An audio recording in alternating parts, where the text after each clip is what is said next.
আসসালামু আলাইকুম ওয়া রাহমাতুল্লাহি ওয়া বারাকাতুহু। আমি যে টপিকটা নিয়ে আজকে আলোচনা করব সেটা হচ্ছে prophetic mindset through the lens of সিরা or through the lens of সুন্নাহ। রাসূল সাল্লাল্লাহু আলাইহি ওয়াসাল্লাম ওনার মাইন্ডসেট কেমন ছিল? মাইন্ডসেট শব্দটার সাথে আমরা মোটামুটি পরিচিত না, সবাই কি বলেন? মাইন্ডসেট মানে কি? মনস্তত্ত্ব, তাই তো? মানুষের মেন্টাল অ্যাটিটিউড, সে যেভাবে ভাবে, যেভাবে চিন্তা করে, একটা মানুষ তার চারপাশের জগৎটাকে যেভাবে দেখে, যেভাবে ভাবে, যেভাবে চিন্তা করে এবং যেভাবে সে সিদ্ধান্ত নেয়, এটাকে বলে তার mindset, the way of thinking. তো রাসূলুল্লাহ সাল্লাল্লাহু আলাইহি ওয়াসাল্লামের মাইন্ডসেট কেমন ছিল? তিনি বিভিন্ন সিচুয়েশনে কিভাবে সিচুয়েশনটাকে ডিল করতেন, ওনার অ্যাপ্রোচ কেমন ছিল, কোন পরিস্থিতিতে কিভাবে রিয়্যাক্ট করতেন, কিভাবে রেসপন্স করতেন, কিভাবে থিঙ্ক করতেন, কিভাবে ডিসিশন মেকিং করতেন, এই টোটাল বিষয়টাকে আজকে আমরা prophetic mindset through the lens of সিরাতে কভার করবার চেষ্টা করবো ইনশাআল্লাহ। একটু ভারী টপিক, তারপরে খুব সহজ করে উপস্থাপন প্রেজেন্টেশন করতে পারলে এটা বোঝা যাবে ইনশাআল্লাহ বিইذنিল্লাহ।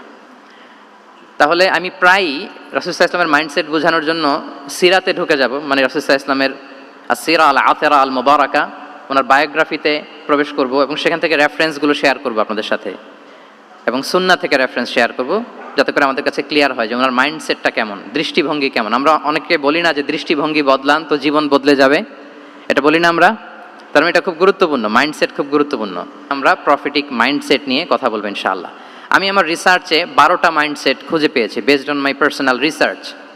আরও কিছু মাইন্ডসেট থাকতে পারে, কিন্তু মেইনলি ঘুরে ফিরে এই 12টার মধ্যেই সীমাবদ্ধ রাসূল সাল্লাল্লাহু আলাইহি ওয়াসাল্লামের মাইন্ডসেট। সেই 12টা মাইন্ডসেট কি কি, আমি পয়েন্টগুলো উল্লেখ করে আমি মূল আলোচনাতে প্রবেশ করছি।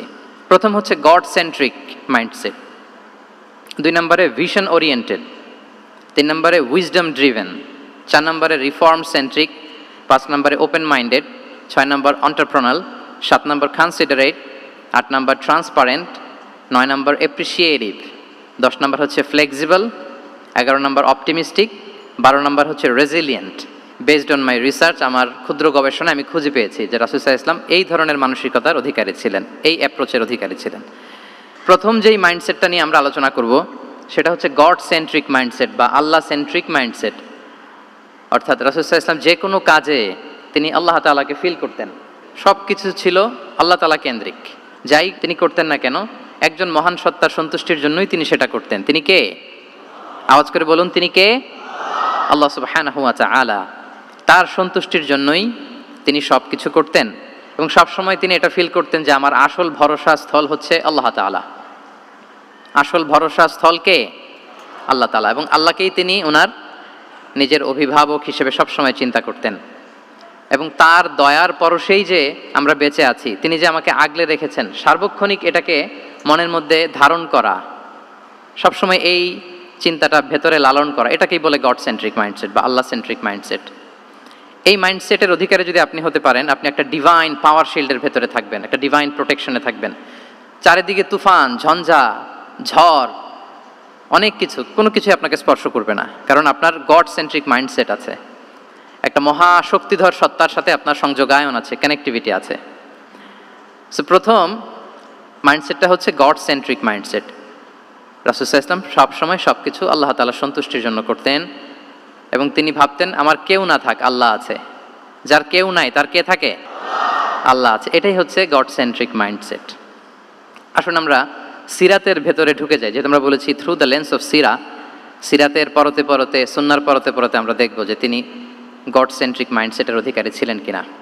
আল্লাহর হাবিব সাল্লাল্লাহু আলাইহি ওয়াসাল্লাম একবার একটা যুদ্ধ থেকে ফেরার পথে মরুভূমির মাঝখানে সেনাবাহিনীকে থামিয়ে বিশ্রামের ঘোষণা দিলেন যে তোমরা একটু বিশ্রাম নাও।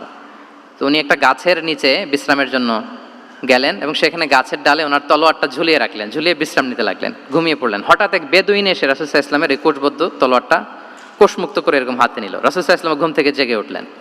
এবার বেদুইন বলতে আরম্ভ করলো, মাইয়ামনাউকা মিন্নি, এই মুহাম্মদ তোমাকে এবার কে বাঁচাবে বলো, এই তো আমার হাতে তলোয়ার, কে বাঁচাবে? সাথে সাথেই আল্লাহর হাবিব সাল্লাল্লাহু আলাইহি ওয়াসাল্লাম উনি উত্তরে বললেন আল্লাহ। উত্তরে কি বললেন? কোনো চিন্তা ভাবনা নাই যে ওরে আঘাত করা যায় কিনা পাল্টা, বা কোনোভাবে ওর কনফিডেন্স ডাউন করা যায় কিনা, এদিক সেদিক কারো সাপোর্ট চাওয়া যায় কিনা, কোনো দিকে না তাকিয়ে কি বললেন? আল্লাহ। সবসময় তিনি আল্লাহ কেন্দ্রিক ছিলেন। এটাকে বলে গড সেন্ট্রিক মাইন্ডসেট। যে কোনো পরিস্থিতিতে তিনি আল্লাহ যে আমার সাথে আছেন এটা কল্পনা করতেন। এবং সুনানে আবু দাউদের একটি বর্ণনা এসেছে রাসূল সাল্লাল্লাহু আলাইহি ওয়াসাল্লাম কান নবী সাল্লাল্লাহু আলাইহি ওয়াসাল্লাম ইযা হাযাবাহু আমরুন সাল্লা, তাকে যখন কোনো জিনিস বিচলিত করত তিনি জায়নামাজের মুসল্লায় দাঁড়িয়ে যেতেন, সালাতের জন্য দাঁড়িয়ে যেতেন। বিপদে পড়লেই আল্লাহর কাছে সেটা সঁপে দিতেন, শেয়ার করতেন। আমরা বর্তমানে কোনো বিপদে পড়লেই কি করি? আগে কোথায় শেয়ার করি? ফেসবুকে। আসলে করা উচিত কার সাথে? হ্যাঁ, আমার স্ত্রীর সাথে শেয়ার করার আগেও শেয়ার করব কার সাথে? আমার বন্ধুর সাথে শেয়ার করার আগেও শেয়ার করব কার সাথে? আল্লাহর সাথে। আমরা যদি হিজরতের ঘটনাটাকে একটু অ্যানালাইজ করি তাহলে দেখব যে গারে সাউরে যখন আল্লাহ রাসূল সাল্লাল্লাহু আলাইহি ওয়াসাল্লাম এবং আবু বকর রাদিয়াল্লাহু তাআলা আনহু ওনারা আশ্রয় নিয়েছিলেন রাত্রিবেলায়, কুরাইশরা যখন খুঁজতেছিল, আবু বকর রাদিয়াল্লাহু তাআলা আনহু বলেন যে কুরাইশদের পা দেখা যাচ্ছে, ওরা যে হেঁটে যাচ্ছে, একটু উকি মারলেই আমাদেরকে দেখা যায়। তিনি অত্যন্ত ভীত সন্ত্রস্ত, তটস্থ, নিজের জন্য নয়, রাসূল সাল্লাল্লাহু আলাইহি ওয়াসাল্লামের সেফটির জন্য। রাসূল সাল্লাল্লাহু আলাইহি ওয়াসাল্লাম আবু বকর রাদিয়াল্লাহু তাআলা আনহুকে বলেন যে আবু বকর চিন্তা করো না, লা তাহসান ইন্নাল্লাহা মা'ানা, আবু বকর চিন্তা করো না, আল্লাহ আমাদের সাথে আছেন। সুবহানাল্লাহ, আমাদের সাথে কে আছেন? আল্লাহ আমাদের সাথে আছেন। এটা হচ্ছে গড সেন্ট্রিক মাইন্ডসেটের উদাহরণ। আপনার মনকে বুঝাতে হবে যে আল্লাহ আমার সাথে আছে। মনকে তুমি বুঝিয়ে বলো আল্লাহ আছে আমার সাথে। এই বাক্যটা মুখস্থ করা যাবে? মনকে তুমি বুঝিয়ে বলো আল্লাহ আছেন আমার সাথে। আপনার পুরো জীবনের সব কাজের সাথে যদি এই বাক্যটাকে মিলিয়ে ফেলতে পারেন দেখবেন যে কোনো কিছুই আপনার ক্ষতি করতে পারতেছে না। এটাকে বলে গড সেন্ট্রিক মাইন্ডসেট। আল্লাহ আমার সাথে আছেন, কেউ নাই কিন্তু আল্লাহ তাআলা আমার সাথে আছেন। এবং গড সেন্ট্রিক মাইন্ডসেটের সবচেয়ে বড় সুবিধা হচ্ছে আপনার মনে কখনো হতাশা কাজ করবে না, হতাশা বাঁধবে না, কারণ আপনার সাথে এক মহাশক্তিধরের কানেক্টিভিটি আছে। তিনি কে বলুন তো আওয়াজ করে? তিনি আল্লাহ। হতাশা আসবে না। এই যে আমাদের জাতীয় জীবনের এখন সবচাইতে বড় বড় সমস্যাগুলোর যদি আমরা লিস্ট করি, একটা বড় সমস্যা হচ্ছে ডিপ্রেশন, তাই না? আমরা ডিপ্রেশনে ভুগি না? আপনাদের ডিপ্রেশন হয় কখনো? আচ্ছা, ডিপ্রেশন কাকে বলে আগে বলে। ডিপ্রেশন হচ্ছে আপনার আর আপনার রবের মাঝে যে দূরত্ব, এটার নাম ডিপ্রেশন। আই রিপিট, আমার আর আমার রবের মাঝে যে গ্যাপ, আমাদের সম্পর্কের যে দূরত্ব, এটার নাম কি? ডিপ্রেশন। আপনি যত আল্লাহর সাথে সম্পর্ক জোরদার করতে পারবেন, ডিপ্রেশন আপনার থেকে দৌড়ে পালাবে। এজন্য আমাদের বিশ্বাসীদের জীবনে কোনো ডিপ্রেশন নাই। আছে? আমাদের ডিকশনারিতে কোনো ডিপ্রেশন আছে বলেন তো? আমাদের সাথে আল্লাহর সম্পর্ক কেমন বলেন? মজবুত? আলহামদুলিল্লাহ পড়ুন সবাই। তাহলে ডিপ্রেশন হচ্ছে আপনার আর আপনার রবের মাঝে যে দূরত্ব, এই দূরত্ব দূর করে দেন, ডিপ্রেশন আপনিই পালাবে। আমরা আরও কিছু সিরা থেকে ইনসিডেন্ট নিয়ে দেখি যে গড সেন্ট্রিক মাইন্ডসেটটা কেমন। দ্বিতীয় হিজরিতে যে বদরের যুদ্ধ হলো, সে বদরের যুদ্ধে ইবনে মাসউদ রাদিয়াল্লাহু তাআলা আনহু তিনি বর্ণনা করেন যে আল্লাহ রাসূল সাল্লাল্লাহু আলাইহি ওয়াসাল্লাম আগামীকাল যুদ্ধ এর আগের দিন রাতে তিনি হাত তুলে এরকম দোয়া করতেছিলেন। আমরা তো এইভাবে দোয়া করি। আল্লাহর হাবিব সাল্লাল্লাহু আলাইহি ওয়াসাল্লাম তিনি দোয়া করতে করতে ইমোশনালি হাত এরকম উঁচু করে, হাত্তা ইউরা বায়াদু ইবতাইহি, বগলের শুভ্রতা দেখা যাচ্ছিল, উনি দোয়া করতেছিলেন আল্লাহুম্মা আনজিজ লি মা ওয়া'আতানি, আল্লাহুম্মা আতিনি মা ওয়া'আতানি, আল্লাহ তুমি যে বিজয় দিবে বলে প্রতিশ্রুতি করেছিল, ওই বিজয় আমাদেরকে দাও, ওই ভিক্টরি আমাদেরকে দাও, দোয়া করছিলেন। সাইয়েদনা আলী রাদিয়াল্লাহু তাআলা আনহু উনি বর্ণনা করছেন যে বদরের যুদ্ধের আগের রাতে আমরা সবাই ঘুমোচ্ছিলাম, কিন্তু রাসূল সাল্লাল্লাহু আলাইহি ওয়াসাল্লামকে দেখলাম যে না, উনি হাত তুলে শুধু আল্লাহর কাছে কান্না করছেন, দোয়া করছেন। আবু বকর রাদিয়াল্লাহু তাআলা আনহু উনি বলেন যে আমি যে দেখলাম যে তিনি ফজর পর্যন্ত দোয়া চালিয়েই যাচ্ছিলেন, দোয়া চালিয়েই যাচ্ছিলেন, দোয়া কন্টিনিউ করছিলেন তিনি। এবং দোয়া করতে করতে রাসূল সাল্লাল্লাহু আলাইহি ওয়াসাল্লাম এতটাই ইমোশনাল হয়ে গেলেন যে ওনার গায়ের চাদরটা নিচে পড়ে গেল। আবু বকর রাদিয়াল্লাহু তাআলা আনহু যে বলেন ইয়া নবী আল্লাহ কাফাকা মুনাশাদাতুকা রাব্বাক ফাইন্নাহু সায়ুনজিজু লাকা মা ওয়া'দাক, হে নবী যথেষ্ট, এনাফ ইজ এনাফ, অনেক হয়েছে নবী, আন্না, আর কাঁদতে হবে না, আপনার রব আপনাকে ভিক্টরি বা বিজয় দান করবে ইনশাআল্লাহ।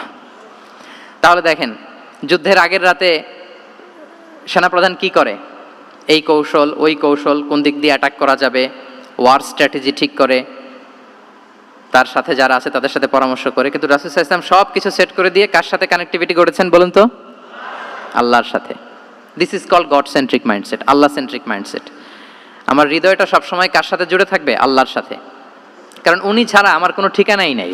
তাহলে এই মেন্টালিটি যদি আমরা ধারণ করতে পারি, এটাকে বলে গড সেন্ট্রিক মাইন্ডসেট। তাহলে রাসূলুল্লাহ সাল্লাল্লাহু আলাইহি ওয়াসাল্লামের যে 12টা মাইন্ডসেটের কথা আমরা বলেছি, তার প্রথমটা হচ্ছে গড সেন্ট্রিক। আল্লাহ তাআলা আমাদেরকে গড সেন্ট্রিক মাইন্ডসেট দান করুক।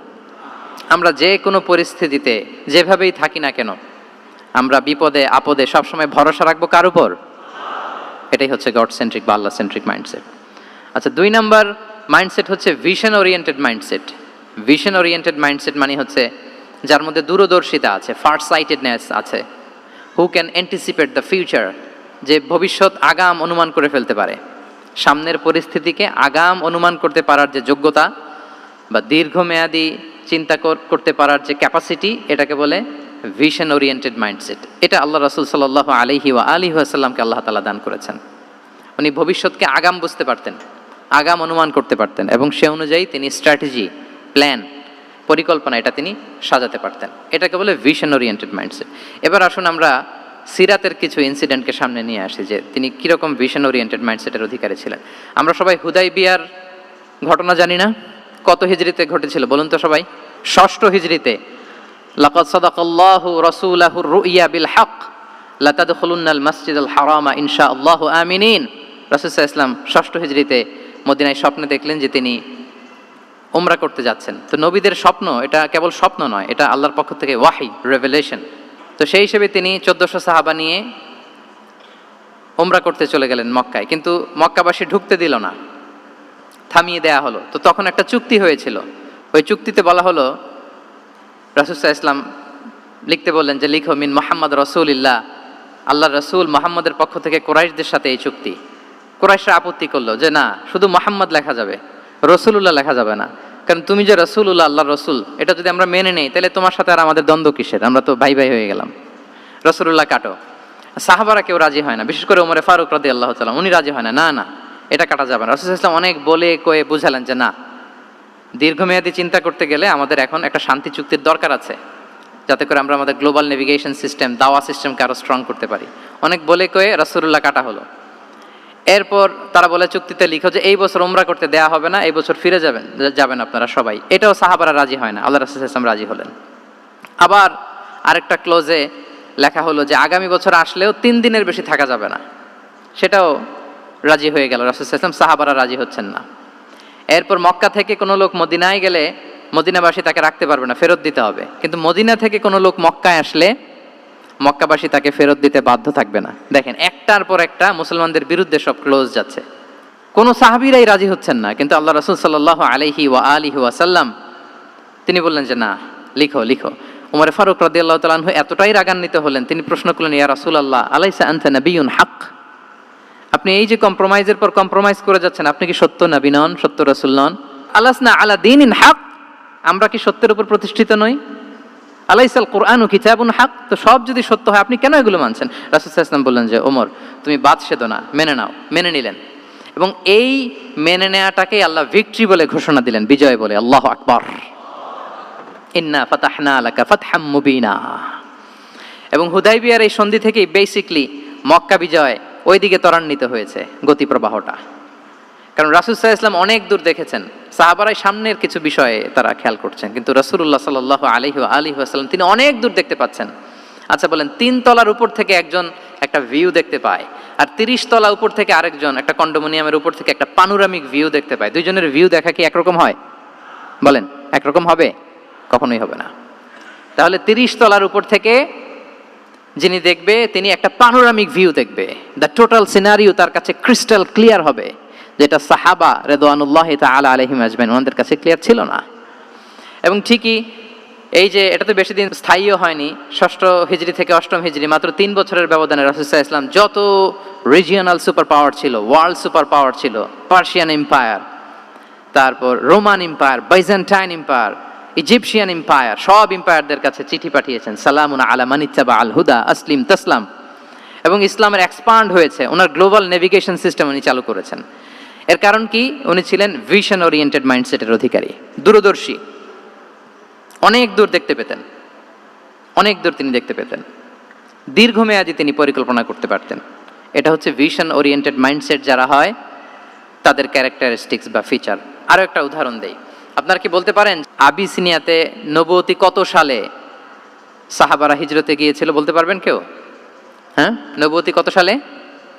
5ম সালে। হ্যাঁ, নবুয়তি 5ম বছর ওনারা আবিসিনিয়াতে, বর্তমানে যেটা ইথিওপিয়া বা এরিত্রিয়া, সেখানে সাহাবারা হিজরতে গিয়েছিলেন। এবং আবিসিনিয়াতে এই যে হিজরতে গেল, তারা সবাই মিলে ফিরে এসেছিল মদিনায় কবে? এটা কি কেউ জানেন? আল্লাহু আকবার, মাশাআল্লাহ মাশাআল্লাহ। বসুন। খায়বার বিজয়ের দিন এসেছিলেন। আবিসিনিয়াতে যারা হিজরতে গিয়েছিলেন তারা মদিনায় ব্যাগ এন্ড ব্যাগেজ সব কিছু নিয়ে খায়বার বিজয়ের সময় মানে 7ম হিজরিতে এসেছিলেন। তো রাসূল সাল্লাল্লাহু আলাইহি ওয়াসাল্লাম যখন মক্কা থেকে মদিনায় হিজরত করলেন, সব সাহাবারা মদিনায় চলে আসছেন। মদিনায় এখন একটা ইসলামিক সোসাইটি, ইসলামিক স্টেট। বদরের যুদ্ধে মুসলমানদের বিজয়, খন্দকে বিজয়, খন্দক তো 5মে। তারপরে ওনারা কেন আসে না বলেন তো? আসেনি। 7ম হিজরিতে এসেছেন। জাফর রাদিয়াল্লাহু তাআলা আনহুর নেতৃত্বে, সাইয়েদনা আলী রাদিয়াল্লাহু তাআলা আনহুর আপন ভাই, বড় ভাই, ওনার নেতৃত্বে যখন 7ম হিজরিতে ওখানে যাওয়ার 15 বছর পর যখন তারা সবাই ফিরলেন, রাসূল সাল্লাল্লাহু আলাইহি ওয়াসাল্লাম এত খুশি হলেন, তিনি বললেন, মা আদরি বিআইয়িহিমা আনা আফরাহ বিফাতহি খাইবার আও বিকুদুমি জাফর।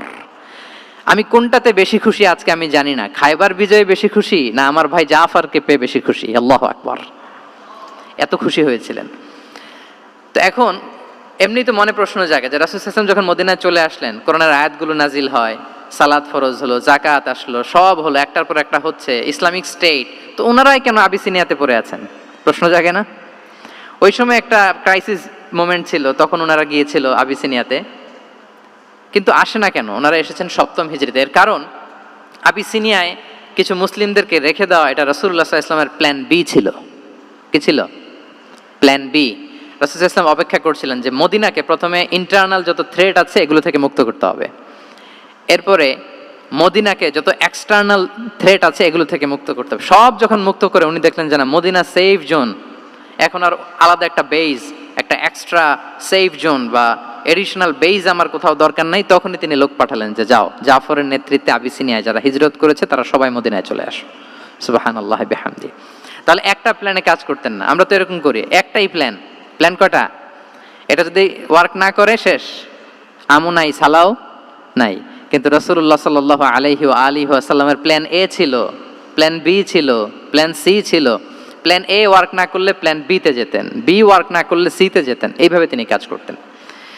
তাহলে এটা হচ্ছে বেসিকলি ভিশন ওরিয়েন্টেড মাইন্ডসেটের অধিকারী যারা, তারা এটা করে, যারা ফিউচারকে অ্যান্টিসিপেট করতে পারে, আগাম অনুভব করতে পারে যে কি হতে পারে সামনে। এই যে বাংলাদেশের বিভিন্ন প্ল্যান পরিকল্পনায় আমরা দেখা যায় যে এখান দিয়ে একটা ব্রিজ করে পরে ভাঙতে হয়, রাস্তা একটা তৈরির পরে ভাঙতে হয়, কোথায় এক টানেল হয়ে আছে প্রতি মাসে মাসে এখন লস হয়, তারপর 1 ঘন্টা বৃষ্টি হলে পুরো ঢাকা শহর এটা বন্যা হয়ে যায়। এগুলো হচ্ছে একাধিক প্ল্যান না থাকা, ভিশনারি অ্যাটিটিউডের অধিকারী না হওয়ার কারণে এই ঝামেলাগুলো আমাদের হচ্ছে। তো প্রফেটিক সিরার এই প্রফেটিক মাইন্ডসেট থেকে আমাদের নেয়ার বিষয় হচ্ছে এটা যে আমাদেরকে ভিশনারি অ্যাটিটিউডের হতে হবে। রাসূল সাল্লাল্লাহু আলাইহি ওয়াসাল্লাম ভিশন ওরিয়েন্টেড মেন্টালিটির ছিলেন। আগাম, আজ থেকে 50 বছর পরে বাংলাদেশে কি ক্রাইসিস হতে পারে, আজ থেকে ঠিক 100 বছর পরে বাংলাদেশে কি হতে পারে, ওই রোডম্যাপকে সামনে রেখে আমাদেরকে প্ল্যান করতে হবে। এটাকে বলে ভিশন ওরিয়েন্টেড মাইন্ডসেটের অধিকারী হওয়া। 3 নাম্বার হচ্ছে উইজডম ড্রিভেন মাইন্ডসেট। উইজডম মানে হচ্ছে প্রজ্ঞা। প্রজ্ঞা কি? জ্ঞান আর কমন সেন্স দুইটা একসাথে হইলে ওটারে প্রজ্ঞা বলে। When the knowledge and common sense join together, it reflects as wisdom. আপনার জ্ঞান এবং আপনার কমন সেন্স একসাথে হইলে ওটা উইজডম হয়ে যায়। রাসূল সাল্লাল্লাহু আলাইহি ওয়াসাল্লাম ছিলেন প্রজ্ঞায় সমৃদ্ধ এক মননের অধিকারী। ওনার সব কিছুতেই প্রজ্ঞা ছিল। উইজডম ইন গিভিং অ্যাডভাইস, উপদেশ দেওয়ার সময় ছিল। উইজডম ইন পলিসি মেকিং এর সময় সেখানে প্রজ্ঞা ছিল। Wisdom in action, strategic plan, কোনো স্ট্র্যাটেজিক প্ল্যানের ক্ষেত্রে প্রজ্ঞা ছিল। রাসূল সাল্লাল্লাহু আলাইহি ওয়াসাল্লাম একই প্রশ্নের উত্তর এক একজনকে এক একভাবে দিতেন। অনেক সাহাবারা জিজ্ঞেস করতেন যে রাসূলুল্লাহ একই প্রশ্ন, একে বললেন এইটা, ওরে বললেন ওইটা, ওরে বললেন আরেকটা, এটা কেন? তো রাসূল সাল্লাল্লাহু আলাইহি ওয়াসাল্লাম বললেন যে আমি জানি ওর কিসে ঘাটতি, আমি জানি ওর কি প্রয়োজন, আমি জানি ওকে কোন নাসিহাটা দিলে কাজ করবে, ফলে এক একজনকে আমি এক একভাবে ক্লারিফাই করেছি। আল্লাহু আকবার। This is called wisdom. আচ্ছা, উইজডম, রাসূল সাল্লাল্লাহু আলাইহি ওয়াসাল্লাম যে উইজডম ড্রিভেন মাইন্ডসেটের অধিকারী ছিলেন, এটার কয়েকটা এক্সাম্পল আমরা সিরাত থেকে দেখি। মক্কা বিজয় হয়েছে কত হিজরিতে? অষ্টম হিজরিতে যখন মক্কা বিজয় হলো, তখন রাসূল সাল্লাল্লাহু আলাইহি ওয়াসাল্লাম আম্মাজান আয়েশার সাথে গল্প করছিলেন আর বলছিলেন, আয়েশা, লাউলা হাদাসাতু আহদি কওমিকা বিল কুফরি লানাকাতুল কাবাতা ওয়ালা জাআলতুহা আলা আসাসি ইব্রাহিম। আয়েশা, তোমার এই মক্কাবাসী, তোমার এলাকার লোকজন যদি একটা কেওস সৃষ্টি না করতো, তাহলে কাবার যে আসল শেপ, আমি ওই আসল শেপে এটাকে ফেরত নিতাম, কিন্তু নিতে গেলে এখন একটা ঝামেলা বাঁধবে, এজন্য নিব না। ব্যাপারটা হচ্ছে আমরা এখন যে কাবাটাকে দেখি এটা হচ্ছে স্কয়ার আকৃতির। স্কয়ার মানে কি? বর্গাকৃতি, তাই তো? বর্তমান কাবা কোন আকৃতির বলেন তো? একটা বড় কিউবের সাইজ না? দূর থেকে দেখলে মনে হয় একটা বড় কিউবের সাইজ, কিউবের আকৃতি মানে স্কয়ার। চতুর্ভুজ। কিন্তু সৈয়দনা ইব্রাহিম আলাইহিস সালাম যে কাবা নির্মাণ করেছিলেন এটা কিন্তু এরকম কিউব ছিল না, ওইটা ছিল রেক্ট্যাঙ্গেল। রেক্ট্যাঙ্গেল ছিল, মানে আয়তাকৃতির ছিল, এরকম লম্বা। এই যে এই টেবিলটা যেরকম, টেবিলের যে শেপ এরকম ছিল, এরকম লম্বা কাবা ঘর ছিল আয়তাকৃতির। কিন্তু এখন এটা কমে স্কয়ার আকৃতির হয়ে গেছে। এর কারণটা কি? কাবা একবার ওখানে অগ্নিকাণ্ড ঘটার কারণে ধ্বংস হয়েছিল, ফলে কাবাকে আবার রিনোভেশন করা লেগেছিল, পুনর্নির্মাণ। তো কুরাইশরা সিদ্ধান্ত নিয়েছিল কাবা পুনর্নির্মাণে আমরা কোনো হারাম টাকা ইউজ করব না, যার কাছে যত হালাল টাকা আছে নিয়ে আসা হলো। কিন্তু হালাল টাকা যতটুকু জমা হয়েছে এটা দিয়ে পুরো কাবা নির্মাণ হয় না, অর্ধেক হয়। ফলে কাবা যে আয়তাকৃতির ছিল সেটা না হয়ে গেছে কি বলেন, বর্গাকৃতির, মানে স্কয়ার। ওই স্কয়ার কাবাই আজ পর্যন্ত রয়ে গেছে। কিন্তু ওই যে আয়তক্ষেত্রের যে শেপের মধ্যে যতটুকু জায়গা বাকি ছিল ওইখানে দেখবেন একটা ক্রিসেন্টের মতো আছে, হেজরে ইসমাইল, হাতিমে কাবা বলে। ওইটার ভিতরে নামাজ পড়া আর কাবার ভিতরে নামাজ পড়া একই হুকুম।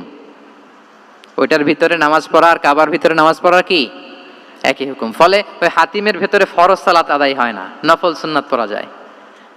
এমনকি কাবার ভেতরেও ফরজ সালাত আদায় করলে আদায় হবে না, কারণ নামাজের ফরজের মধ্যে একটা ফরজ হচ্ছে ইলা জিহাতিল কাবা, টু দ্য ডাইরেকশন অফ কেবলা। আপনার কেবলা মুখী হইতে হবে না, আপনি তো কাবার ভিতরে ঢুকে গেছেন, এখন কাবা কোন দিকে? কাবা তো নাই, বের হইতে হবে, বের হয়ে কাবা মুখী হলে সালাত হবে।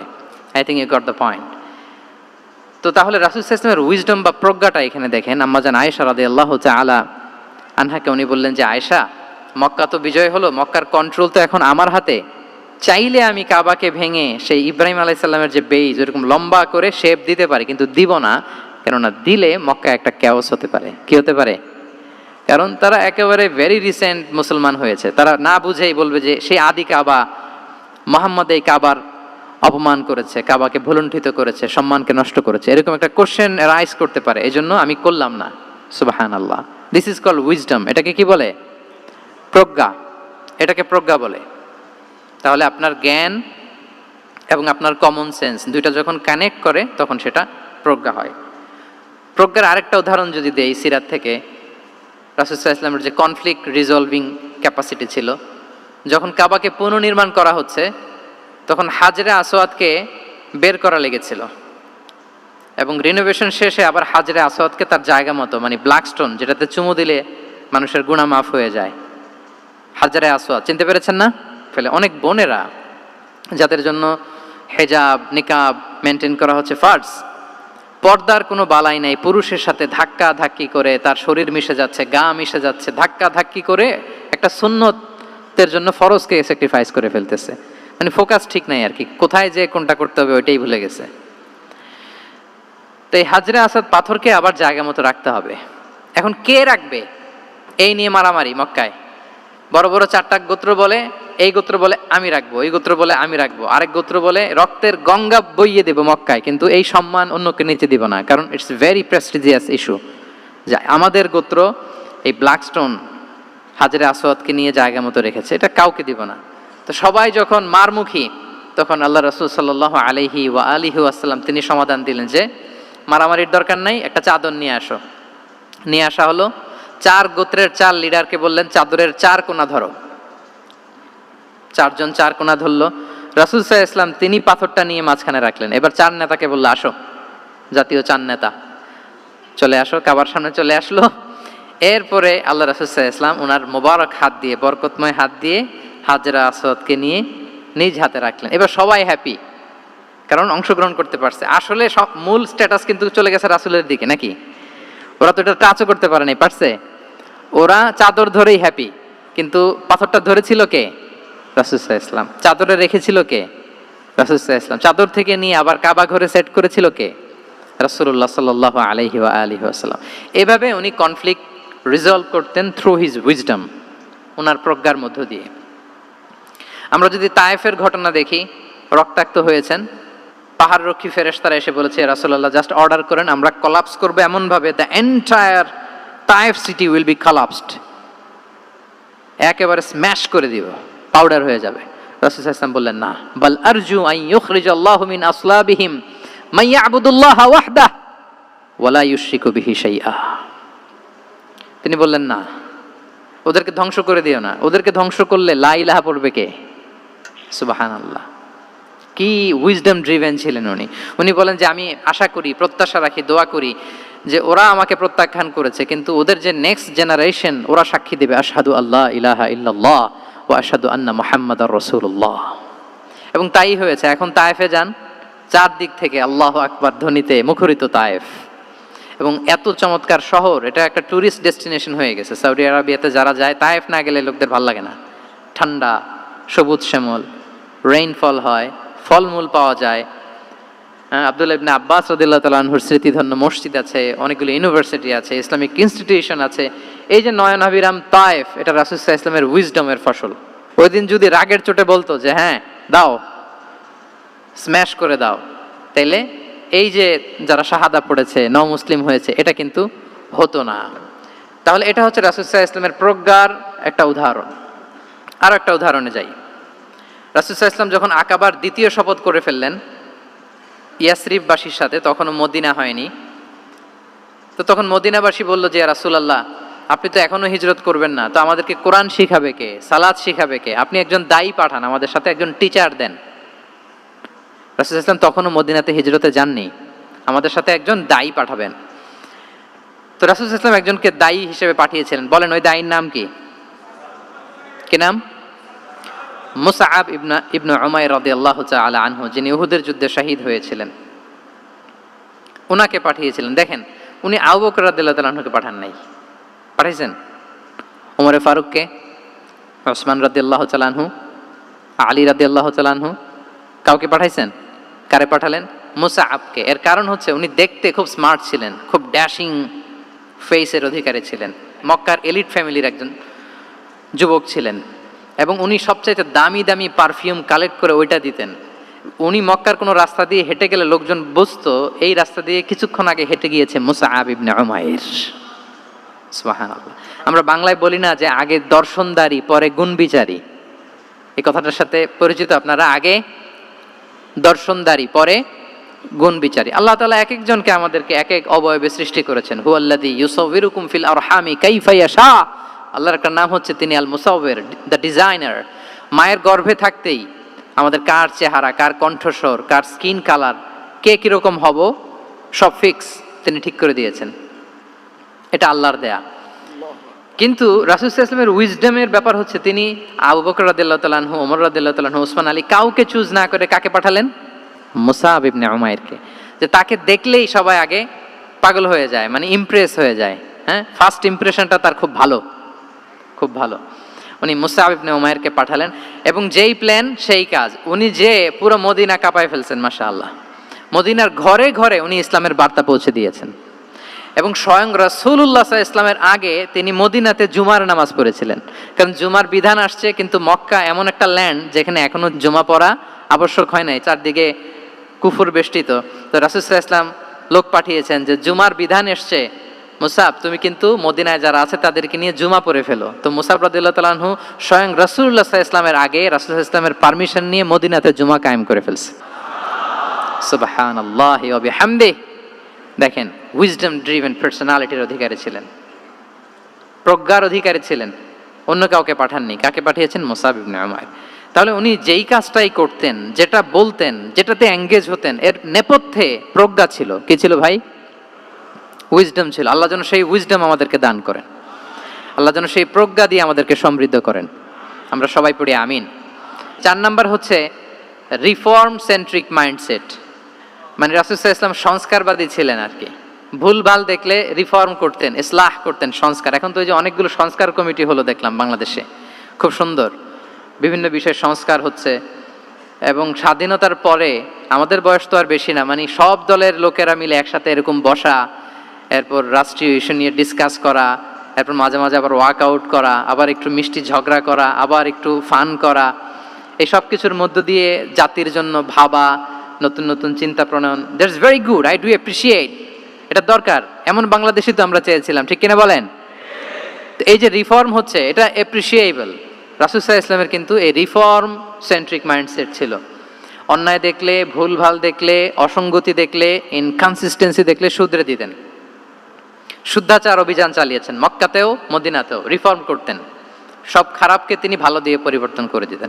আসুন সিরাতের আয়নায়, থ্রু দ্য লেন্স অফ সিরা আমরা দেখি কিভাবে পরিবর্তন করতেন। রাসূল সাল্লাল্লাহু আলাইহি ওয়াসাল্লামের একটা আদত বা হ্যাবিট ছিল, তিনি কোনো ব্যক্তির বা কোনো স্থানের কোনো বাজে নাম বা খারাপ নাম দেখলে ওটা ভালো নামে চেঞ্জ করে দিতেন। মক্কা থেকে মদিনায় হিজরতের আগে মদিনার নাম ছিল ইয়াসরিব। কি ছিল? ইয়াসরিব মানে হচ্ছে প্রতিশোধ বা নিন্দা বা ক্ষোভ বা ভর্ৎসনা, সবগুলোই খুব বাজে মিনিং ডিনোট করে। রাসূল ইসলাম বললেন, আমি যেই শহরে হিজরত করব এই শহরের নাম ক্ষোভ, এই শহরের নাম হিংসা, এটা হইতে পারে? বলেন। রাহমাতাল লিল আলামিন, হ্যাঁ, mercy and peace for the entire universe করে যাকে আল্লাহ পাঠিয়েছেন, উনি যেই শহরে থাকবেন ওই শহরের নাম প্রতিশোধের শহর, এটা হবে? উনি শহরের নাম চেঞ্জ করে দিলেন। উনি শহরের নাম দিলেন মদিনাতুন নবী। কি দিলেন? মদিনাতুন নবী, অথবা তওবা তয়্যিবা, চেঞ্জ করে দিলেন, পরিবর্তন করে দিলেন।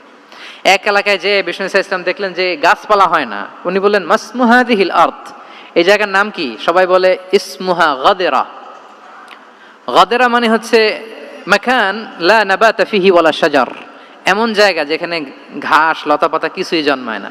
রাসূল সাল্লাল্লাহু আলাইহি ওয়াসাল্লাম বললেন, এই জন্যই তো ঘাস জন্মায় না, নাম তো রাখছো খুব বাজে একটা নাম। রাসূল সাল্লাল্লাহু আলাইহি ওয়াসাল্লাম বললেন, আজ থেকে এলাকার নাম গাদেরা নয়, এলাকার নাম আজকে থেকে খাদেরা। কি নাম? খাদেরা মানে কি বলেন? সবুজ, গ্রিন, এভারগ্রিন, সবুজ শ্যামল।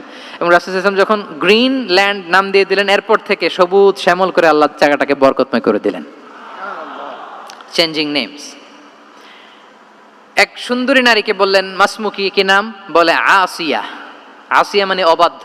রাসূল সাল্লাল্লাহু আলাইহি ওয়াসাল্লাম বললেন, তুমি এত সুন্দরী, you are a beautiful lady, আর কি বাজে একটা নাম রেখেছো আসিয়া। তুমি আসিয়া কেন হবে? আজকে থেকে তোমার নাম জামিলা, মানে তুমি সুন্দরী, রূপবতী। সুবহানাল্লাহ, সুন্দর একটা নাম দিয়ে দিলেন।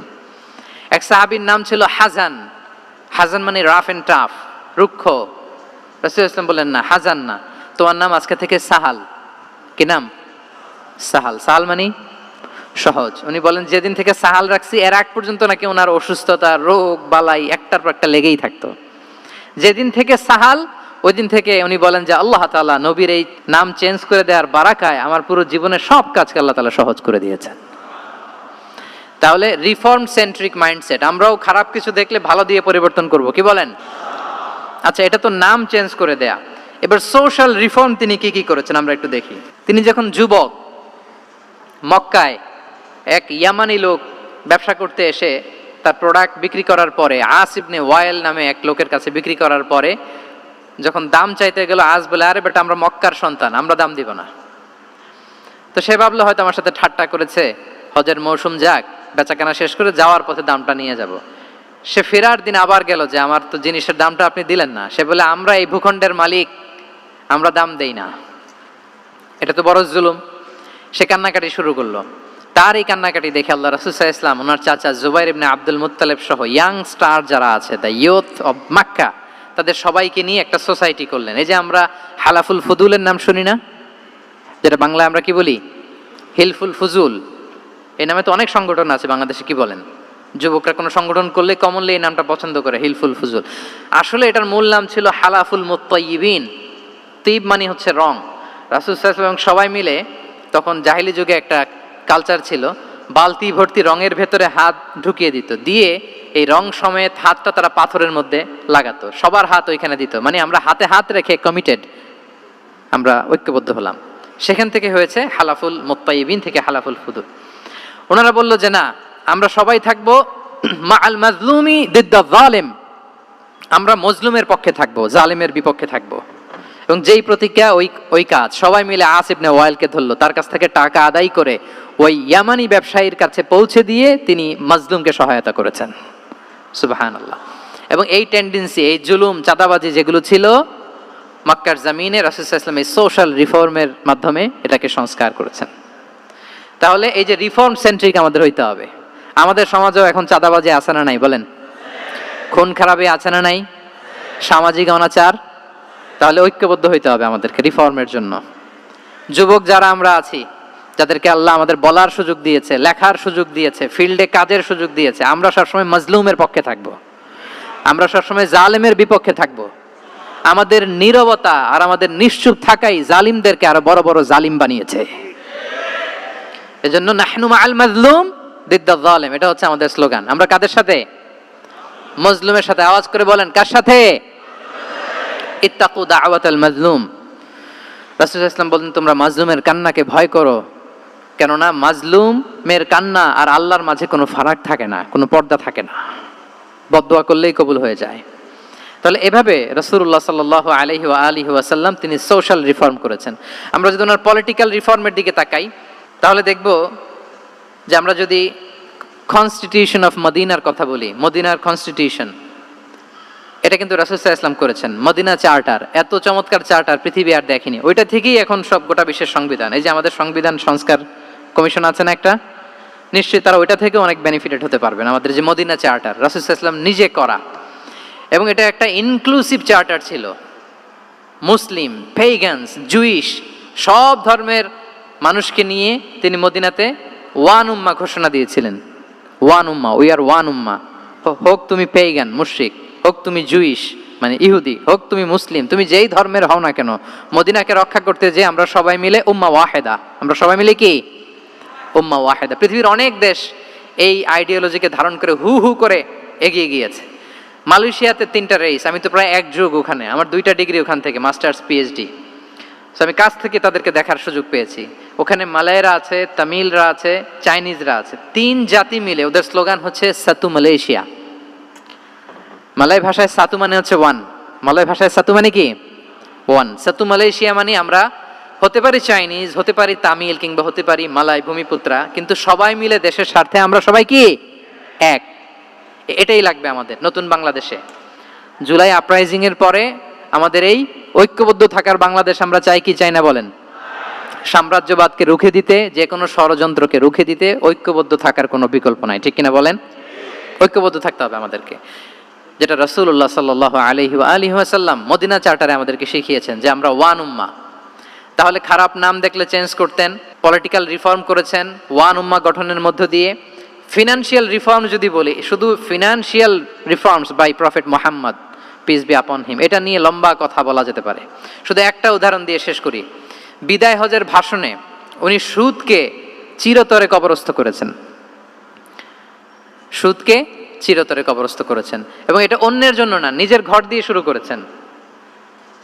উনি বলেছেন যে এই হানাহানি রক্তপাত এটা বন্ধ, আমার গোত্রের একটা এরকম রক্তের দাবি আছে, এটা আমি শেষ ঘোষণা করলাম। এরপর বললেন যে সুদ কবর দিলাম, অন্য জায়গা থেকে না, আমার পরিবার থেকে। রাসূল ইসলামের চাচা স্বয়ং আব্বাস রাদিয়াল্লাহু তাআলা আনহুর অনেক সুদের ট্রানজাকশন ছিল, ইন্টারেস্ট, সুদের ব্যবসা ছিল। রাসূল সাল্লাল্লাহু আলাইহি ওয়াসাল্লাম বলেন আজকে থেকে এই সুদ আমি চিরতরে মাটির নিচে কবর দিয়ে দিলাম। আল্লাহু আকবার। দেখেন সোশ্যাল রিফর্ম। তাহলে পরিবর্তন করতে হলে আগে নিজের ঘর থেকে, আগে কোত্থেকে? নাকি ওই ফ্যামিলি থেকে?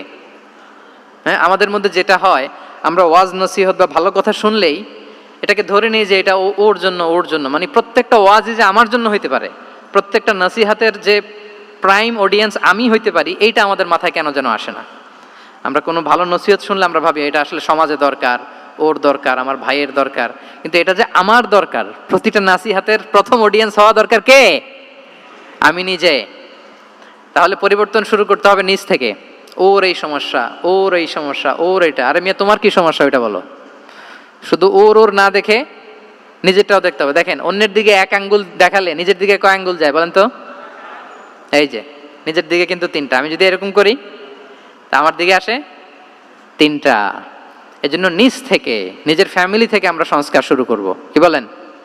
ওমরে ফারুক রাদিয়াল্লাহু তাআলা আনহু যখন ফ্যামিলি মিটিংয়ে বসতেন, উনি ওনার সন্তানদেরকে বলতেন, শোনো, তোমরা খলিফাতুল মুসলিমিন, আমিরুল মুমিনিনের সন্তান, তোমাদের কোনো বাজে কাজ যদি সমাজে আসে, তোমাদের কোনো অন্যায় যদি আমার কানে আসে, অন্যের জন্য যা শাস্তি তোমাদের জন্য হবে ডবল শাস্তি। ওমর ফারুক সন্তানদেরকে বলতেন, তোমরা যদি কোনো ভুল করো, একটা যদি হদ কায়েম করা লাগে এমন অন্যায় যদি করো, একটা হচ্ছে আল্লাহর দেয়া হদ, আর একটা হবে আমি ওমরের দেয়া হদ।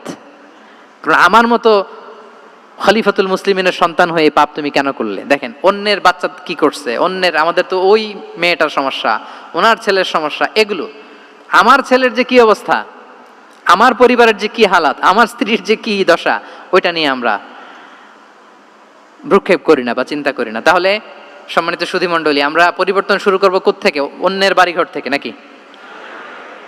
হ্যাঁ, কোত্থেকে? নিজ থেকে। আল্লাহ তাআলা আমাদেরকে তৌফিক দান করুক। 5 নম্বরে হচ্ছে ওপেন মাইন্ডেড। আমার প্রিয় নবী বলেন ওপেন মাইন্ডেড ছিলেন না ন্যারো মাইন্ডেড? সবাই বলবেন, গ্যালারির সবাই আওয়াজ করে, তিনি ওপেন মাইন্ডেড না ন্যারো মাইন্ডেড ছিলেন? রাসূলুল্লাহ সাল্লাল্লাহু আলাইহি ওয়া আলিহি ওয়াসাল্লাম ওপেন মাইন্ডেড ছিলেন। যে কেউ ওনাকে অ্যাপ্রোচ পারতেন easily. He was very approachable. ছোট বড় আবাল বৃদ্ধ বনিতা ওনার সাথে কথা বলতে স্বাচ্ছন্দ্য বোধ করতো, ভয় পেত না। এজন্য সিরাতের পরতে পরতে দেখবেন এক শিশু এসে প্রশ্ন করে, নারী এসে প্রশ্ন করে, বৃদ্ধ এসে প্রশ্ন করে, বন্ধু এসে প্রশ্ন করে, শত্রু এসে কনভারসেশন করে, সবাই এসে ওনার সাথে কথা বলতে পারতো। সুবহানাল্লাহ। এবং এগুলো উনি অ্যাকোমোডেট করতে পারতেন। কি করতে পারতেন? অ্যাকোমোডেট করতেন। ছোট্ট একটা উদাহরণ দেই, আসির আল হালাবিয়া থেকে নেয়া একটা বিখ্যাত সিরাতের গ্রন্থ। বদরের যুদ্ধে রাসূল সাল্লাল্লাহু আলাইহি ওয়াসাল্লাম বদরের মাঠে সেনা ক্যাম্প স্থাপন করলেন। কি ক্যাম্প? সেনা ক্যাম্প স্থাপন করলেন। আল হুবাব ইবনুল মুনজির রাদিয়াল্লাহু তাআলা আনহু এক সাহাবী, উনি বললেন, ইয়া রাসূলুল্লাহ, এই যে সেনা শিবির যে এখানে স্থাপন করলেন, এটা কি আপনার নিজের ইচ্ছায় না আল্লাহর আদেশে? দেখেন, সেনাপতিরে কোনো সাধারণ সৈনিক এই প্রশ্ন করতে পারে? করলে চাকরি থাকবে? কিন্তু রাসূল সাল্লাল্লাহু আলাইহি ওয়াসাল্লামের কাছে সাহস নিয়ে আল হুবাব ইবনুল মুনজির বলে, ইয়া রাসূলুল্লাহ, এই যে সেনা শিবির স্থাপন করলেন, এটা কি আপনার ইচ্ছায় নাকি এটা ওয়াহী? রাসূল সাল্লাল্লাহু আলাইহি ওয়াসাল্লাম বললেন, না, এটা ওয়াহী না, এটা ওয়াহী না, বাল হুয়া রায়ু ওয়াল হারবু ওয়াল মাকিদা, না, এটা যুদ্ধের কৌশল হিসেবে আমি করেছি। আল হুবাব ইবনুল মুনজির বললেন, ইয়া রাসূলুল্লাহ, তাহলে সঠিক জায়গায় সেনা ক্যাম্প স্থাপন হয় নাই। রাসূলের দিকে তাকিয়ে বলতেছেন যে আপনি যেখানে করছেন ওখানে ঠিক হয় না ইয়া রাসূলুল্লাহ, আপনি অভয় দিলে আমি বলতে পারি কোথায় ঠিক হবে। রাসূল সাল্লাল্লাহু আলাইহি ওয়াসাল্লাম বললেন, তাই? আমি যেটা করছি এটা ঠিক হয় নাই, তাহলে কোনটা ঠিক বলো? উনি বললেন, ওই যে বদরে একটা কুয়া আছে যেখানে পানির ব্যবস্থা আছে, ওইটার সামনে ব্যারিকেড দিয়ে আমাদের শিবির করতে হবে। তাহলে আমরা বদরের কুয়া থেকে পানি খাইতে পারবো, সারাদিন পানি খাবো, আর কাফিররা যুদ্ধে তো মারা যাবে, পানির অভাবে মারা যাবে। সুবহানাল্লাহ পড়বেন না? রাসূল সাল্লাল্লাহু আলাইহি ওয়াসাল্লাম বললেন, আরে তাই তো, তুমি তো ঠিকই বলেছো, এভাবে তো আমি ভেবে দেখিনি। আবার তিনি অ্যানাউন্স করে দিলেন যে সেনা শিবির এখানে যেই তাঁবু টাঙানো হয়েছে এখান থেকে মুভ করে আল হুবাব যেখানে ইন্ডিকেট করেছে ঠিক ওই জায়গায় যে শিবির স্থাপন করো। তাহলে আওয়াজ করে বলুন, ওপেন মাইন্ডেড না ন্যারো মাইন্ডেড? আমরা অনেক সময় আমাদের অধীনস্থদের কথা শুনতে চাই না। অনেক সময় অধীনস্থদের মাথা থেকেও দারুণ দারুণ দুর্দান্ত আইডিয়া চলে আসতে পারে। ইগনোর করবেন না সব সময়, আপনি দেখবেন যে তার কাছ থেকে ভালো আইডিয়া এসছে কিনা। তাহলে রাসূল সাল্লাল্লাহু আলাইহি ওয়াসাল্লাম এটাকে ইগনোর না করে অ্যাকোমোডেট করলেন। সুবহানাল্লাহ। খন্দক যুদ্ধের কথা যদি দেখি, পরীক্ষা খননের অ্যাডভাইস কে দিয়েছিল? মক্কার কোন লোক? মদিনার? কে দিয়েছিল? সালমান আল ফারিসি। বাড়ি কোথায়? ইরান, পারস্য। হি ওয়াজ পার্সিয়ান বেসিক্যালি। তাহলে দেখেন, সেই পারস্য থেকে এসে বললেন যে এখানে পরীক্ষা খনন করলে ভালো হয়। 5.5 কিলোমিটার পরীক্ষা খনন করে ফেললেন। 4.5 মিটার প্রশস্ত, 3.5 মিটার হচ্ছে এটার ডেপথ। পুরো মদিনার সবাই মিলে এটা করে ফেললেন। তার মানে আমি সব বুঝি, আমি সব জানি, এই মেন্টালিটি থেকে আমাদের বেরে আসতে হবে। এটা হচ্ছে একটা ন্যারো মাইন্ডেড পার্সোনালিটির অধিকারী, যে আমি যেটা বলছি ওইটা, এটার পরে কোনো কথা নেই, এটা ভুল। বরং আমার টিমের মধ্যে থেকে যদি কোনো ভালো অপিনিয়ন আসে সেটা আমি রিভাইজ করব। কি বলেন, পারা যাবে না? তাহলে ওপেন মাইন্ডেড পার্সোনালিটি ছিলেন রাসূলুল্লাহ সাল্লাল্লাহু আলাইহি ওয়াসাল্লাম। 6 নম্বর মাইন্ডসেট হচ্ছে এন্টারপ্রেনাল মাইন্ডসেট। এন্টারপ্রেনার, এখন তো এটা আপনারা সবাই খুব বেশি শোনেন, এন্টারপ্রেনারশিপ, এন্টারপ্রেনার। এন্টারপ্রেনাল মাইন্ডসেট আসলে অনেক কিছুর সমন্বয় হয়। 1 নম্বর, যার প্রোঅ্যাক্টিভ অ্যাটিটিউড যাদের থাকে, solution focused, not problem focused. Problem সৃষ্টি হইলে ওইদিকে ফোকাস না করে কিভাবে সলিউশন করা যায় ওইদিকে ফোকাস করতেন। এরপর যে হিউম্যান রিসোর্সের ভালো ম্যানেজ করতে পারে, রিসোর্স কম কিন্তু to take the best out of this resource. অনেকে দেখবেন যে ছোট্ট জিনিসকে অর্গানাইজ করে এত সুন্দর প্রেজেন্টেশন করে, আবার অনেকের অনেক আছে কিন্তু সেটাকে প্রেজেন্ট করতে পারে না, এরকম আছে না নাই? রাসূল সাল্লাল্লাহু আলাইহি ওয়াসাল্লাম অল্প রিসোর্স দিয়ে অনেক বড় কিছু অ্যারেঞ্জ করতে পারতেন। সুবহানাল্লাহ। এবং he was a very good talent hunter. রাসূল সাল্লাল্লাহু আলাইহি ওয়াসাল্লাম একজন চৌকস ট্যালেন্ট হান্টার ছিলেন। He was a very good observer. সাহাবীদের কার কি ট্যালেন্ট এটা তিনি নোট করতেন। যার যে দক্ষতা, তাকে তার ওই দক্ষতা দিয়ে ইসলামের সেবা করতে উৎসাহ দিতেন। যখনই কোনো প্রতিভাবান সাহাবীকে তিনি দেখেছেন, তিনি ইসলামের জন্য সেই প্রতিভাকে কাজে লাগানোর চেষ্টা করেছেন। একজনকে দিয়ে সবটা করেননি। আমাদের সমাজে এই একটা ভুল ধারণা আছে, আমরা অনেকে একজনের কাছ থেকে সব কামনা করি। একজন সব করতে পারে না, পারে? যারা পারেও কোনোটাই ভালোভাবে পারে না, সব পারে একটু একটু পারে। তো রাসূল সাল্লাল্লাহু আলাইহি ওয়াসাল্লাম ট্যালেন্ট হান্টার ছিলেন, যার যেখানে ট্যালেন্ট তাকে ওই কাজে লাগাতেন। বলেন তো খালিদ বিন ওয়ালিদ রাদিয়াল্লাহু তাআলা আনহুকে আল্লাহ রাসূল সাল্লাল্লাহু আলাইহি ওয়াসাল্লাম কি কাজে লাগিয়েছিলেন? অনেক পরে ইসলাম ধর্ম গ্রহণ করেছেন, কিন্তু যুদ্ধের অভিযানে পাঠিয়েছেন এবং পরবর্তীতে তিনি সেনাপ্রধান হয়েছিলেন মুসলিম ব্যাটালিয়নের। কারণ উনি ওয়ার স্ট্র্যাটেজি জানতেন। ওনার আক্রমণের কারণে তো উহুদের প্রান্তরে মুসলিমরা প্রায় নাস্তানাবুদ হওয়ার অবস্থা, তাই না? অনেক পরে আল্লাহ তাআলা ওনাকে ইসলামের জন্য কবুল করলেন। তাহলে উনি ওয়ার স্ট্র্যাটেজি জানতেন, ফলে রাসূল সাল্লাল্লাহু আলাইহি ওয়াসাল্লাম ওনাকে যুদ্ধের জন্য কাজে লাগিয়েছেন। তাহলে সবাইকে একটা দিলে হবে না, প্যারাসিটামল 3 বেলা সবার জন্য হবে নাকি যার যে রোগ সে অনুযায়ী প্রেসক্রিপশন? হ্যাঁ, খালিদ বিন ওয়ালিদ রাদিয়াল্লাহু তাআলা আনহু তিনি সমরবিদ ছিলেন, রণকৌশলী। ওনাকে বানিয়েছেন সেনাপ্রধান। আওয়াজ করে বলুন, কি প্রধান? উনি সেনাপ্রধান হয়েছিলেন। আচ্ছা, আপনারা হাসান বিন সাবিত রাদিয়াল্লাহু তাআলা আনহুর নাম শুনেছেন নিশ্চয়ই। ওনাকেও তো যুদ্ধের ময়দানে পাঠিয়েছেন না? ওনারা পাঠিয়েছেন। ওনারা দিয়ে কি করছেন বলেন? কবিতা লিখতেন। ওনার কাব্য প্রতিভা ছিল। উনি বেসিক্যালি যুদ্ধ করতে জানতেন না, এজন্য রাসূল সাল্লাল্লাহু আলাইহি ওয়াসাল্লাম যুদ্ধে ওনাকে পাঠাতেনও না। বিভিন্ন যুদ্ধে ওনাকে না পাঠিয়ে নারীদেরকে, মদিনার নারী শিশু ভালনারেবলস যারা আছে তাদেরকে দেখভাল করার জন্য মদিনায় উনি রেখে যেতেন, কারণ আল্লাহ তাআলা ওনাকে কাব্য প্রতিভা দিয়েছিলেন। ওনার এক এক কবিতা পড়লে গায়ের লোম খাড়া হয়ে যায়। You will have goosebumps, literally আপনার গায়ের পশম দাঁড়িয়ে যাবে। এবং উনি ওনার কবিতা দিয়ে মুসলিমদেরকে, সাহাবীদেরকে উজ্জীবিত করতেন। মসজিদে নববীতে আল্লাহ রাসূল সাল্লাল্লাহু আলাইহি ওয়াসাল্লাম ওনার মিম্বারের পাশে শুধু হাসান বিন সাবিতের রাদিয়াল্লাহু তাআলা আনহুর জন্য আলাদা একটা মিম্বার বানিয়েছিলেন, যে হাসান তুমি ওখানে উঠে কবিতা লিখে আমার সাহাবাদেরকে উজ্জীবিত করবে জিহাদের জন্য। আল্লাহু আকবার। তাহলে একজনকে সেনাপ্রধান, আরেকজনকে জাতীয় কবি, আরেকজনকে হাসান বিন সাবিত রাদিয়াল্লাহু তাআলা আনহুকে কি বানালেন? জাতীয় কবি বানালেন। আচ্ছা, হুযাইফা ইবনুল ইয়ামান রাদিয়াল্লাহু তাআলা আনহু, ওনার ছিল ডিটেকটিভ মাইন্ড, এজন্য ওনাকে রাসূল সাল্লাল্লাহু আলাইহি ওয়াসাল্লাম মদিনার গোয়েন্দা বিভাগের প্রধান বানিয়েছেন, হেড অফ ডিটেকটিভ ডিভিশন। হুযাইফা ইবনুল ইয়ামান ছিলেন মদিনার কি? হেড অফ ইন্টেলিজেন্স, গোয়েন্দা বিভাগের প্রধান। মুআয ইবনে জাবাল রাদিয়াল্লাহু তাআলা আনহু প্রশাসনিক কাজ খুব ভালো বুঝতেন। মদিনার সবচাইতে বড় সিনিয়র আমলা ছিলেন মদিনা রাষ্ট্রের। মদিনা রাষ্ট্রের সবচাইতে সিনিয়র আমলা মুআয ইবনে জাবাল রাদিয়াল্লাহু তাআলা আনহুকে রাসূল সাল্লাল্লাহু আলাইহি ওয়াসাল্লাম কবিতা লেখার দায়িত্বও দেন নাই, গোয়েন্দাগিরি করতে দেন নাই, ওনাকে ইয়ামানের গভর্নর করে পাঠিয়েছেন। সুবহানাল্লাহ বিহামদি। তাহলে যার যে যোগ্যতা তাকে সেই জায়গায় কাজে লাগানো, এটাকে বলে এন্টারপ্রেনাল মাইন্ডসেট। এটা কি বলে? এন্টারপ্রেনাল মাইন্ডসেট। আল্লাহ হাবিব সাল্লাল্লাহু আলাইহি ওয়াসাল্লামের এই মাইন্ডসেট ছিল। 7 নাম্বার মাইন্ডসেট হচ্ছে কনসিডারেট মাইন্ডসেট। কনসিডারেট মানে হচ্ছে সুবিবেচক, যার বিবেচনা আছে, অথবা যে অন্যের প্রতি সহানুভূতিশীল, উচ্চ বিবেকবোধ সম্পন্ন ব্যক্তিত্ব। রাসূল সাল্লাল্লাহু আলাইহি ওয়াসাল্লাম he was the man of 6 senses. ওনার 6টা সেন্স কাজ করতে একসাথে। কয়টা? আমাদের করে কয়টা? 5টা তো আল্লাহ দিছে, অনেকের 3টাও কাজ করে না। কোন দিক দিয়ে কি হচ্ছে দিন দুনিয়ায় নাই, সে একেবারে অন্য জগতের মানুষ। কি হচ্ছে চোখ কান খোলা নাই, কিছু জানা নাই। কিন্তু রাসূল সাল্লাল্লাহু আলাইহি ওয়াসাল্লাম he was man of 6 senses. চারদিকে কোথায় কি হচ্ছে, কার একটু অসুবিধা হয়ে যাচ্ছে, কার একটু সমস্যা, খুব অন্যের ব্যথায় ব্যথিত ছিলেন, অন্যের দুঃখে দুঃখী ছিলেন, অন্যের প্রতি সহানুভূতি ছিলেন, ম্যান অফ 6 সেন্সেস ছিলেন তিনি। সিরাত থেকে 2-একটা উদাহরণ দেখেন। একবার রাতের নামাজ, সম্ভবত এশার নামাজ, খুব ছোট্ট করে শেষ করে দিলেন। তো সাহাবারা জিজ্ঞেস করলেন, ইয়া রাসূলুল্লাহ, নামাজ তো এত তাড়াহুড়ো করতে আপনাকে কখনো দেখিনি। তিনি বললেন, আমি নামাজের মাঝখানে এক ছোট্ট বাচ্চার কান্না শুনেছি। আনাস রাদিয়াল্লাহু বর্ণনা করেন যে কানা রাসূল সাল্লাল্লাহু আলাইহি ওয়াসাল্লাম ইয়াসমাউ বুকা আস-সাবিয়্যি মা উম্মি।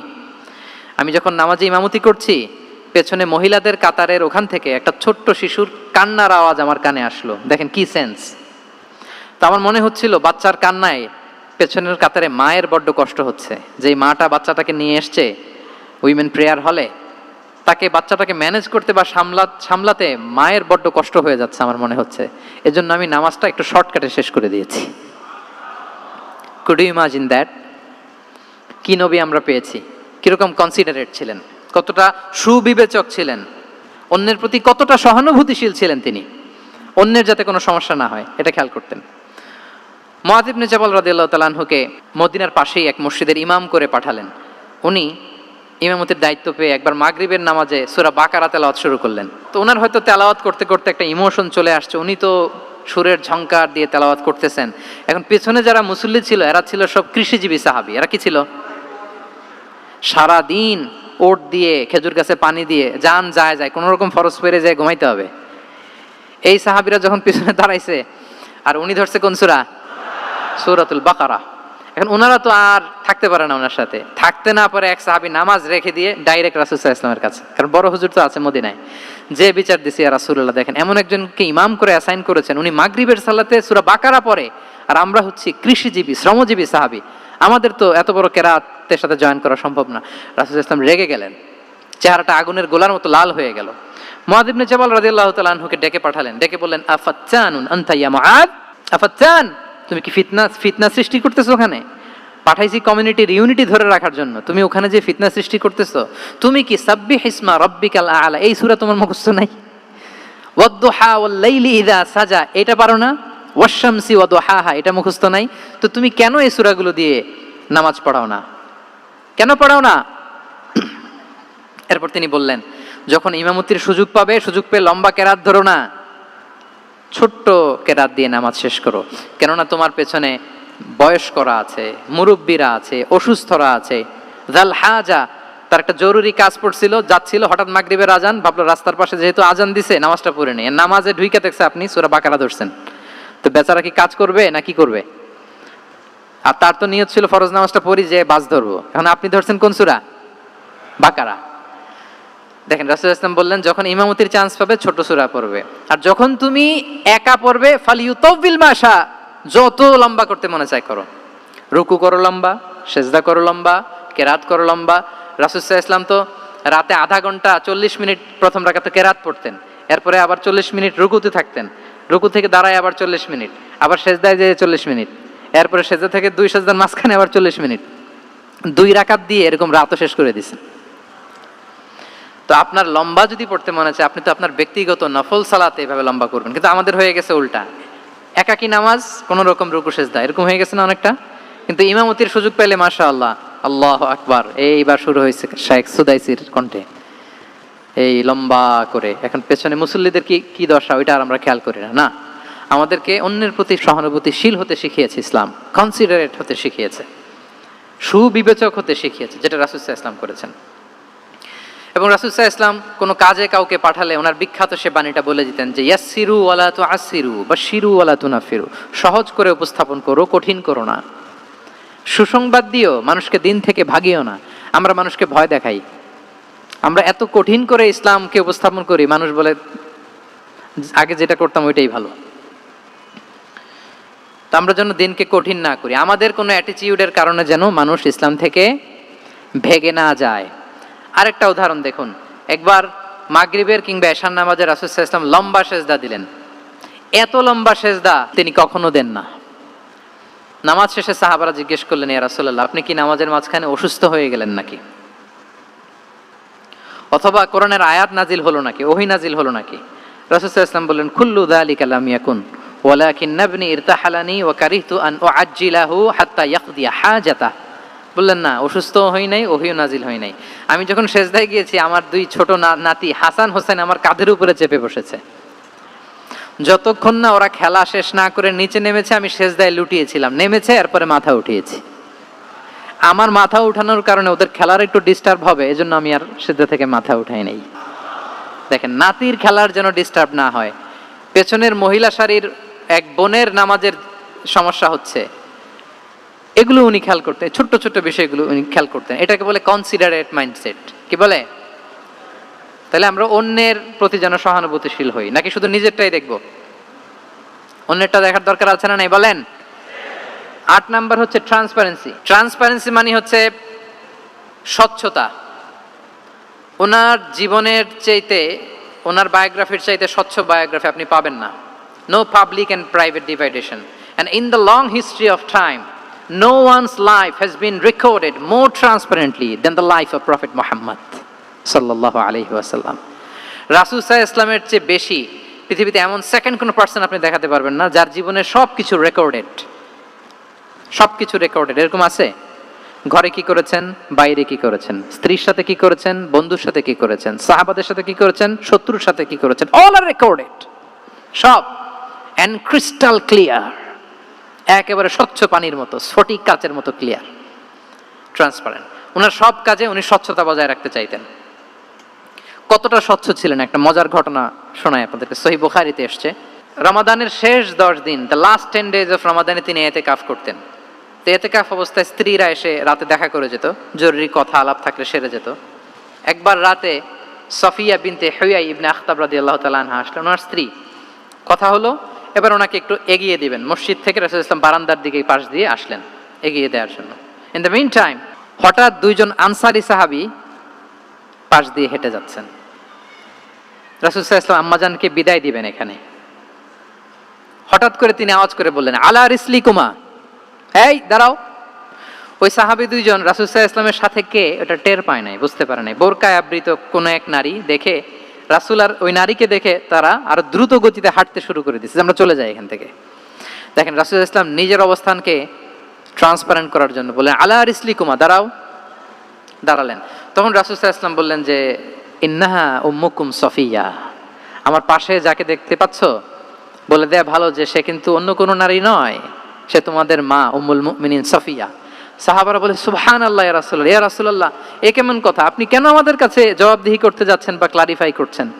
আপনার পাশে কোনো নারী এত রাতে যদি দাঁড়িয়ে থাকে, তিনি তো আমাদের মাদের মধ্যে থেকেই তো একজন হবেন, কেন আপনি বলতেছেন? তখন রাসূল সাল্লাল্লাহু আলাইহি ওয়াসাল্লাম বললেন যে, না, ইন্না শাইতানা ইয়াজরি মিনাল ইনসানি মাজরাদ দাম, শয়তান মানুষের রগে রগে চলাচল করে। ওয়া ইন্নী খাশিতু আইয়ুকযিফা ফি কুলুবিকুমা শাররান, আরেক বর্ণনায় আছে শাইআন, আমার ভয় হয় হয়তো শয়তান কোনো সন্দেহের উদ্রেক তোমাদের হৃদয়ে ঢুকায় দিতে পারে। সুবহানাল্লাহ। এজন্য আমি ক্লিয়ার করে দিলাম, এটা আমার বউ, আমার স্ত্রী, তোমাদের মা সফিয়া। দুজন সাহাবী যদি চলে যায়, এমন হতেই পারতো বাড়িতে যে একজন আরেকজনকে জিজ্ঞেস করতে পারতো যে, আচ্ছা নবীর পাশে যে কালো বোরকা পরা মহিলাটা ছিল দেখছো না, এটা কে? তখন একজন হয়তো বলতো, কে আর হবে, আমাদের মাই তো হবে, কোনো এক মা। আরেকজন বলবে, আমাদের উম্মুল মুমিনিনের কেউ ছিল নাকি অন্য কেউ? এরকম একটা হুট করে সন্দেহের উদ্রেক মাথায় আসতে পারে না যে ওনার স্ত্রী ছিল না অন্য কেউ ছিল? আসতে পারে কি পারে না বলেন? ওই সন্দেহের অবকাশটুকু রাসূল সাল্লাল্লাহু আলাইহি ওয়াসাল্লাম রাখেন নাই। উনি বলে দিলেন যে, এটা তোমাদের মা, এটা সফিয়া। এই সন্দেহের অবকাশের কোনো সুযোগ নাই। তাহলে রাসূল সাল্লাল্লাহু আলাইহি ওয়াসাল্লামের পুরো লাইফ ছিল ট্রান্সপারেন্ট, একেবারে স্বচ্ছ। তাহলে রাসূল সাল্লাল্লাহু আলাইহি ওয়াসাল্লামের লাইফ তিনি কত স্বচ্ছতার সাথে কাটিয়েছেন, এটা ক্লিয়ার না আমাদের সাথে? Transparent mindset. 9 নাম্বার হচ্ছে অ্যাপ্রিশিয়েটিভ, অর্থাৎ অন্যের প্রশংসা করা। আমরা অনেক সময় অন্য কেউ ভালো কাজ করলে অ্যাপ্রিশিয়েট করতে চাই না, আমরা গুণমুগ্ধ হই কিন্তু গুণগ্রাহী হতে চাই না, অন্যরে ক্রেডিট দিতে চাই না, তার ভালো কাজে স্বীকৃতি দিতে চাই না। হয়তো আমার দলের লোক না, বা আমার চিন্তার লোক না, বা আমার সার্কেলের লোক না, তার প্রশংসা করতে চাই না, তার গুণগ্রাহী হতে চাই না। এরকম মেন্টালিটি আমরা অনেকে ক্যারি করি না? রাসূল সাল্লাল্লাহু আলাইহি ওয়াসাল্লাম এটা করেননি। ভালো কিছু দেখলে মুসলিম হোক অমুসলিম হোক অ্যাপ্রিশিয়েট করতেন। Basically he develop the culture of appreciation. এটা আমাদের করতে হবে। আপনার ছেলে ভালো কিছু করেছে, অ্যাপ্রিশিয়েট করেন, ও কনফিডেন্স ফিরে পাবে। আপনার স্ত্রী ভালো রান্না করেছে, অ্যাপ্রিশিয়েট করেন, সে আনন্দিত হবে। আপনার বন্ধু ভালো কিছু একটা করেছে, তাকে ইন্সপায়ার করেন, অ্যাপ্রিশিয়েট করেন।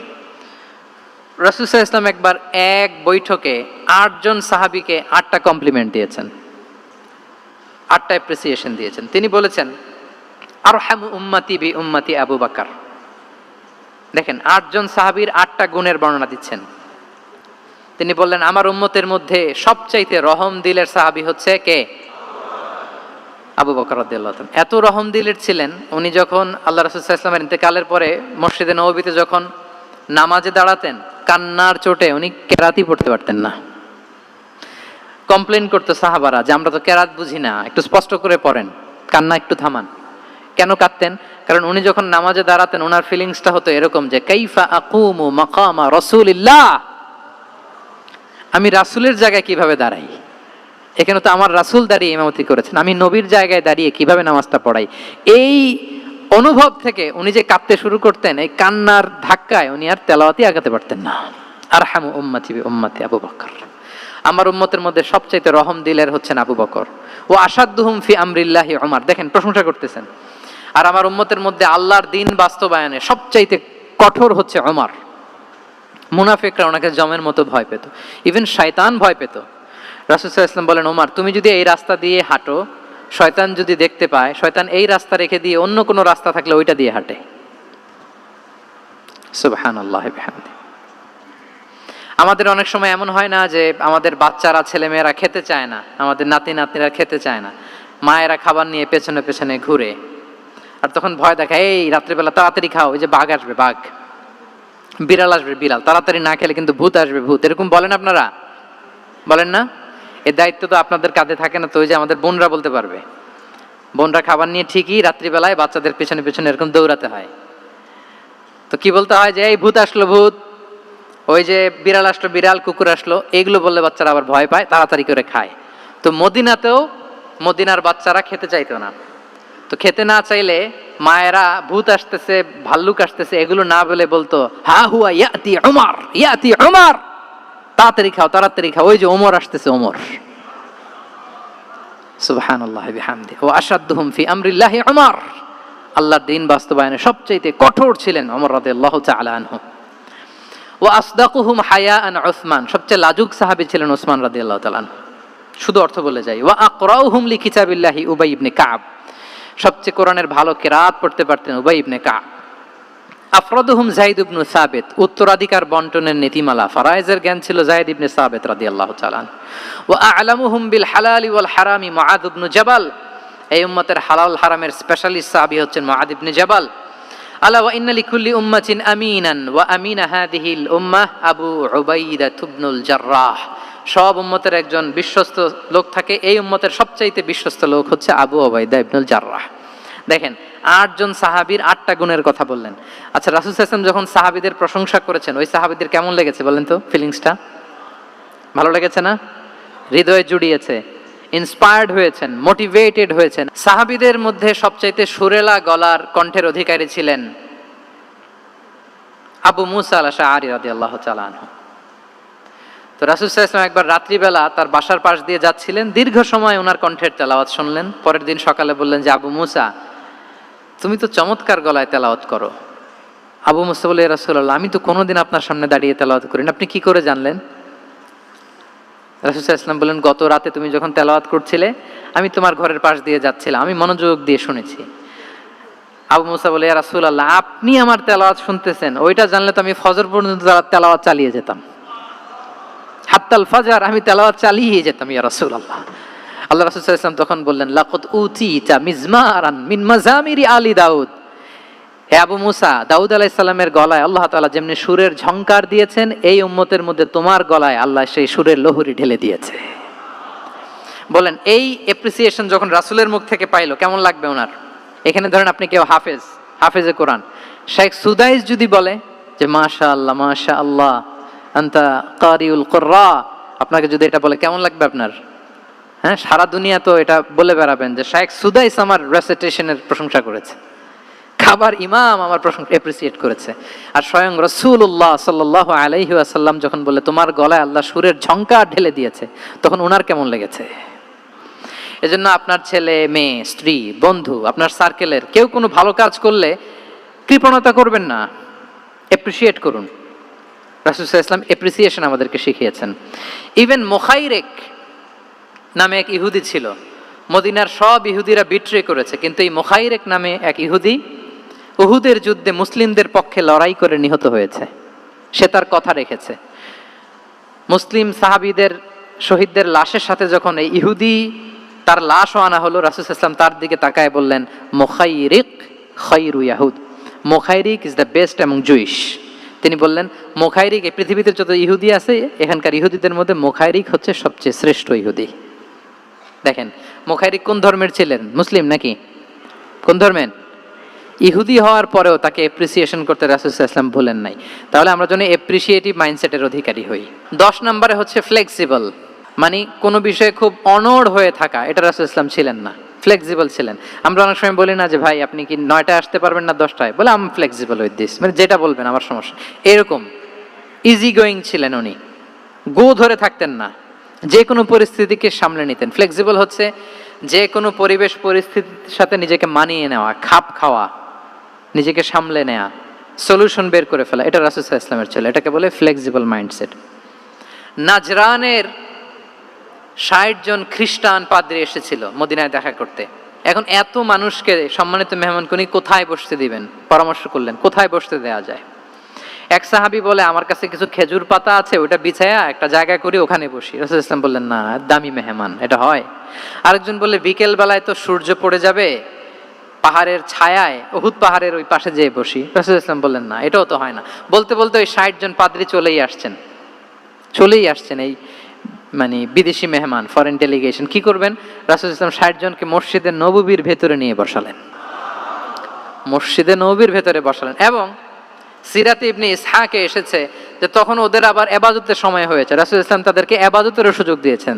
তাদের কিবলা পূর্ব দিকে, তারা পূর্ব দিকে হয়ে 60 জন ওখানে ইবাদত করেছে, তাদের ধর্ম রীতি অনুযায়ী সালাত আদায় করেছে। দেখেন কতটা ফ্লেক্সিবল ছিলেন রাসূল সাল্লাল্লাহু আলাইহি ওয়াসাল্লাম। ফজরের সালাতের পরে ঘরে ঢুকেই আম্মাজান আয়েশাকে জিজ্ঞেস করতেন, কোনো খাবার আছে? আম্মাজান আয়েশা যদি বলতেন আছে, তিনি সেটা খেতেন। কোনোদিন যদি বলতেন না ইয়া রাসূলুল্লাহ, ঘরে তো খাবার নাই, তখন রাসূল সাল্লাল্লাহু আলাইহি ওয়াসাল্লাম বলতেন ফা ইন্নী সাইম, অসুবিধা নাই, খাবার যেহেতু নাই আমি রোজা রেখে দিলাম। কত ইজি গোয়িং। আচ্ছা, আমরা হলে কি করতাম বলেন তো? ফজরের পরে ঘরে গেছেন, আপনি বড় সাহেব না, এবার যাওয়ার পরে জিজ্ঞেস করছেন কি আছে, খাবার দাও। যদি বলে ঘরে কিছু নাই, কি বলবেন দেখি? কয়েকটা উত্তর আসুক। হ্যাঁ, খবর আছে? এই তো। তো যদি আমরা আলহামদুলিল্লাহ বলি, that is called easy going and flexible mindset. এটাই হওয়া উচিত। খাবার থাকলে খেতেন, না থাকলে বলতেন okay I am fasting, it's not a big deal, ফা ইন্নী সাইম, যেহেতু নাই কেয়ার করবো, আমি রোজা রেখে দিলাম। এরকম ইজি গোয়িং ছিলেন। দেখেন, his life was so simple but so special. হ্যাঁ, মুহাম্মদ সাল্লাল্লাহু আলাইহি ওয়াসাল্লাম তাহলে ফ্লেক্সিবল ছিলেন। 11 নাম্বার হচ্ছে অপটিমিস্টিক মাইন্ডসেটের অধিকারী ছিলেন। অপটিমিস্টিক, পেসিমিস্টিক ছিলেন না, মানে ইতিবাচক চিন্তা করতেন সবসময়। কি চিন্তা করতেন? আপনি আজকের এই হল রুমের কিছু ভুল ধরতে পারবেন না? যদি বলে যে কয়েকটা ভুল ধরেন, বলবেন যে এই সমস্যা, সাউন্ডের সমস্যা, ওইদিকে এটা নাই, ওইদিকে এটা নাই, এটা হচ্ছে ভুল। আপনি পেসিমিস্টিকটা ধরলেন। এবার যদি বলা হয় আজকের এই প্রোগ্রামের কয়েকটা পজিটিভ দিক বলেন, তখন আপনি কিন্তু কয়েকটা পয়েন্ট বের করতে পারবেন যে এটা ছিল একটা ইতিবাচক দিক, এই প্রোগ্রামের এটা ছিল একটা পজিটিভ দিক। তো রাসূল সাল্লাল্লাহু আলাইহি ওয়াসাল্লাম ওই পজিটিভ দিকগুলোতে ফোকাস করতেন। হ্যাঁ, come back positive, not go back negative. রাসূল সাল্লাল্লাহু আলাইহি ওয়াসাল্লামের কাছে এসে যদি কেউ বলতে ইয়া রাসূলুল্লাহ আমি খুব অসুস্থ, রাসূল সাল্লাল্লাহু আলাইহি ওয়াসাল্লাম বলতেন লা বাসা আলাইকা তাহুরুন ইনশাআল্লাহ। ইয়া রাসূলুল্লাহ আমি অসুস্থ। রাসূল সাল্লাল্লাহু আলাইহি ওয়াসাল্লাম বলতেন আরে don't worry, it will cleanse up you from your sins if আল্লাহ উইশ, ইনশাআল্লাহ এতে তোমার যে গুনাহ টুনা আছে, পাপ আছে, এই পাপগুলোকে আল্লাহ তাআলা এই অসুস্থতা দিয়ে মোচন করে দিচ্ছেন। পড়েন সুবহানাল্লাহ। তাইলে আপনি অসুস্থতার মধ্যে একটু হালকা হলেন না, যে জ্বরে ভুগতেছি কিন্তু এই জ্বরে নাকি আমার গুনাহ মাফ হয়ে যায়। পেটের ব্যথায় আক্রান্ত, মাথা ব্যথায় আক্রান্ত, কিন্তু এটাতে নাকি আল্লাহ আমার পাপ মোচন করে দেয়, তাহলে একটু ভালো লাগবে না? তাহলে দেখেন, একটা কঠিন পরিবেশকে রাসূল সাল্লাল্লাহু আলাইহি ওয়াসাল্লাম সহজ করতেন। অসুস্থ শুনলেই লা বাস তাহুরুন ইনশাআল্লাহ, আর কিছু হবে না, আল্লাহ তোমার গুনাহ মাফ করে দিচ্ছে। অসুস্থ ব্যক্তি দেখলেই মাথায় হাত দিয়ে দোয়া করতেন আল্লাহুম্মা রাব্বান নাস আযহিবিল বাস ইশফি আনতা শাফি লা শিফাআ ইল্লা শিফাউক শিফাআন লা ইগাদিরু সাকামা। উজ্জীবিত হয়ে যেত অসুস্থ ব্যক্তি। আমরা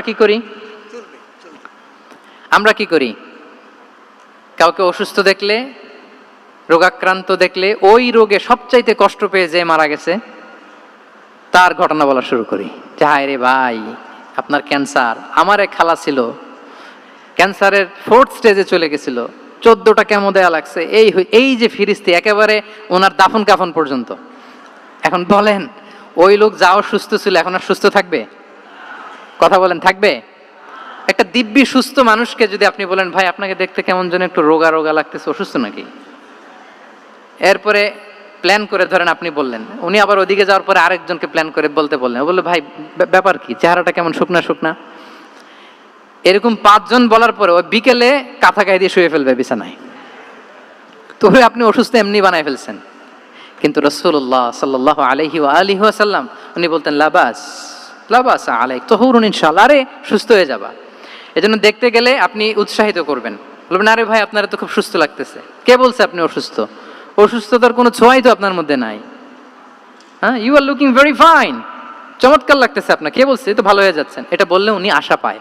আর আপনি যদি ওই রোগে সবচেয়ে কষ্ট পেয়ে যে মারা গেল, এই ঘটনা যদি ওনারে শোনান, উনি বাঁচবে বলেন? তাহলে আমরা মানুষকে উৎসাহিত করব, অপটিমিস্টিক হব, পেসিমিস্টিক হব না। এবার বলুন হুনাইনের যুদ্ধে, কুইজ, হুনাইনের যুদ্ধ কত হিজরিতে হয়েছিল? 8ম। হ্যাঁ, মাত্র 2-4 জন বলতেছে। আমাদের ওই যে হাসানা ফাউন্ডেশনের একটা সিরা অলিম্পিয়াড চলতেছে, এটাতে অংশগ্রহণ করতে হবে আপনাদের। আমরা প্রতিদিন একটা করে কুইজ জানান দিচ্ছি মানুষদেরকে, একেবারে সব মুখস্থ হয়ে যাবে ইনশাআল্লাহ। তাহলে অষ্টম হিজরিতে হাওয়াজিন বনু সাকিব গোত্রের বিশাল ব্যাটালিয়ন নিয়ে ওরা আসছে, এবং ওরা আসছে যে আমরা শুধু একা যাব না, আমাদের স্ত্রী বাচ্চা কাচ্চা, আমাদের যার ঘরে যত সম্পদ আছে সব নিয়ে মরুভূমিতে যাব। এটা নিয়ে যাব কেন?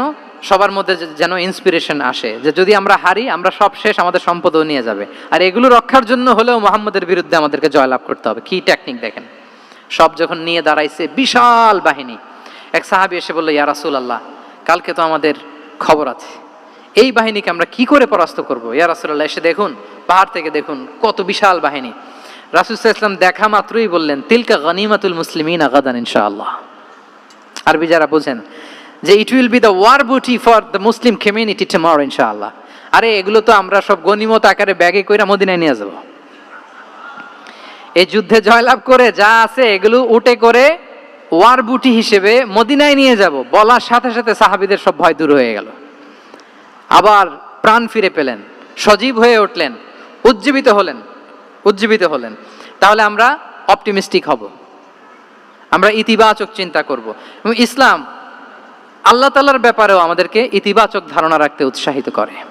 হাদিসে কুদসিতে আল্লাহ বলেন, আনা ইনদা যান্নি আবিদি বি, আমার বান্দার নিকট আমি তেমন, আমার বান্দা আমার ব্যাপারে ঠিক যেমন ধারণা করে। আপনি যদি ধারণা করেন আল্লাহ দয়ালু, ঠিক আল্লাহ তাআলাকে দয়ালু পাবেন। এখন বলেন আল্লাহর ব্যাপারে কার ধারণা কেমন? আল্লাহ তাআলা খুব প্রতিশোধ পরায়ণ না? প্রচন্ড রাগী? আমাদের সবাইকে জাহান্নামে দেওয়ার জন্য বসে আছেন না? তাহলে কি ধারণা বলেন তো? তিনি দয়াময়, তিনি মেহেরবান, তিনি আমাদেরকে অবশ্যই ক্ষমা করবেন। এই বিশ্বাস আল্লাহর প্রতি আমাদের সবার আছে তো? এই বিশ্বাস যদি থাকে, ঠিকই আল্লাহ তাআলাকে রহমান রাহিম হিসেবেই আপনি পাবেন। লাস্ট হচ্ছে রেজিলিয়েন্ট। শেষ, I am going to conclude my speech today. Resilient হচ্ছে যাকে থামানো যায় না, আনস্টপেবল। সংকট কাটিয়ে ঘুরে দাঁড়ানোর সামর্থ্য যার থাকে তাকে বলে রেজিলিয়েন্ট। লেগে থাকার মানসিকতা, টিকে থাকার যোগ্যতা, সহজে হার না মানার যে অ্যাটিটিউড, এটাকে বলে রেজিলিয়েন্ট মাইন্ডসেট। রাসূল সাল্লাল্লাহু আলাইহি ওয়াসাল্লামকে আল্লাহ তাআলা এই মাইন্ডসেট দিয়েছিলেন। ওনাকে হারাইতে পারছে কেউ? জীবনের সাথে এটা সেট করে নেন যে আমি কখনো হারি না, আমি হয় জিতি নয় শিখি। আমি কখনো হয় জিতি নয় শিখি। এই মাইন্ডসেট যদি গ্রো করেন, আপনার হারাইতে পারবে কেউ? পারবে না। রাসূল সাল্লাল্লাহু আলাইহি ওয়াসাল্লাম, he was unstoppable, having unbelievable সাবর। ধৈর্যের পাহাড় নিয়ে, আনস্টপেবল অ্যাটিটিউড নিয়ে তিনি শুধু সামনে গিয়েছেন, পেছনে যান নাই কখনো। সীমাহীন কষ্ট আর সংগ্রামের মধ্য দিয়ে গিয়েছেন, থামাতে পারে নাই ওনাকে কেউ পারে নাই। ইয়াতিম হিসেবে জন্মগ্রহণ করলেন, পৃথিবীর আলো দেখবার আগে বাবাকে হারালেন, ছোট বয়সে মাকে হারালেন, পরে দাদাকে হারালেন, এরপর চাচাকে হারালেন। শিয়াবে আবি তালেবে জেল খেটেছেন 3 বছর। Physical torture, mental torture, life threat, হত্যা করার ষড়যন্ত্র হয়েছে। আল্লাহ তাআলা বলেছেন আজ রাতে হিজরত করো। ব্ল্যাক ম্যাজিক করা হয়েছে। লাবিদ ইবনুল আ'সাম, এক ইহুদিদের মিত্র, ওনাকে ব্ল্যাক ম্যাজিক করেছে। মারার জন্য খাদ্যে বিষ মিশিয়ে দেওয়া হয়েছিল। বাজুর মাংস, খাসির বাজুর মাংস পছন্দ করতেন। খাইবারের এক ইহুদি নারী এই ছাগলের এই মাংসের মধ্যে বিষ দিয়েছিলেন। ইহুদিদের পক্ষ থেকে betray, treachery, conspiracy and what not, কি বাকি ছিল বলেন? ষড়যন্ত্রের এমন কোনো ধরন ছিল না যেটা তারা বাকি রেখেছে। কিন্তু রাসূল সাল্লাল্লাহু আলাইহি ওয়াসাল্লামকে কি থামানো গিয়েছিল? বলেন, থামানো গিয়েছিল? গোটা বিশ্বব্যাপী উনি ছড়িয়ে দিয়েছিলেন লা ইলাহা মুহাম্মাদুর, so nothing can stop him. আমাদের যে লক্ষ্য, ওই লক্ষ্য পানে আমরা পৌঁছবই, আমাদেরকে কোনো কিছু থামাতে পারবে না ইনশাআল্লাহ। বলেন, আমরা আমাদের লক্ষ্য পানে, মানজালে মাকসাদে দৌড়ে দৌড়ে যাব। আমাদেরকে থামিয়ে দেয়া হলে আমরা হাঁটতে থাকবো, সেখানে আমাদেরকে আঘাত করা হলে আমরা হামাগুড়ি দিয়ে সামনের দিকে যেতে থাকবো, সেখানেও থামিয়ে দেওয়ার চেষ্টা করা হলে আমরা আমাদের মানজিলে মাকসিদের দিকে অপলক নেত্রে চেয়ে থাকবো। আমাদেরকে কেউ থামাতে পারবে? রেজিলিয়েন্ট, অনর, অটল, আনস্টপেবল, এই মাইন্ডসেটের অধিকারী ছিলেন। ফলেই তিনি লা ইলাহার বাণীকে গোটা বিশ্বে ছড়িয়ে দিতে পেরেছেন। তাহলে আমরা রেজিলিয়েন্ট হতে চাই কি চাই না বলেন?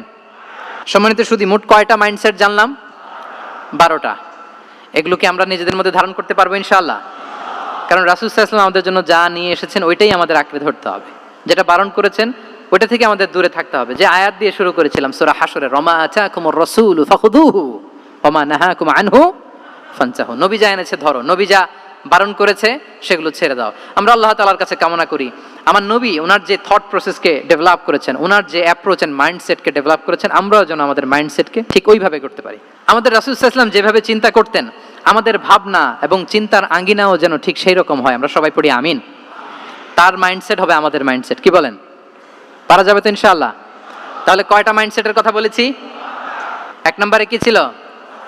God centric. 2 নম্বরে ভিশন ওরিয়েন্টেড। 3 নম্বরে উইজডম ড্রিভেন। 4 নম্বরে reform centric. 5 number open minded. 6 number entrepreneur.